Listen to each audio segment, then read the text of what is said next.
നല്ലോലക്കുടയിൽ ഞാൻ കൂട്ടുനിൽക്കാം.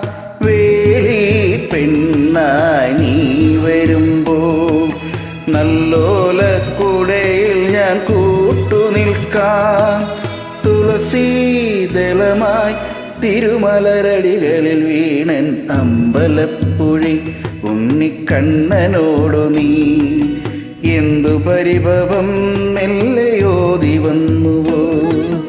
കൽവിളക്കുകൾ പാതി മിന്നി നിൽക്കവേ എന്തു നൽകുവാൻ എന്നെ കാത്തുനിന്നു നീ.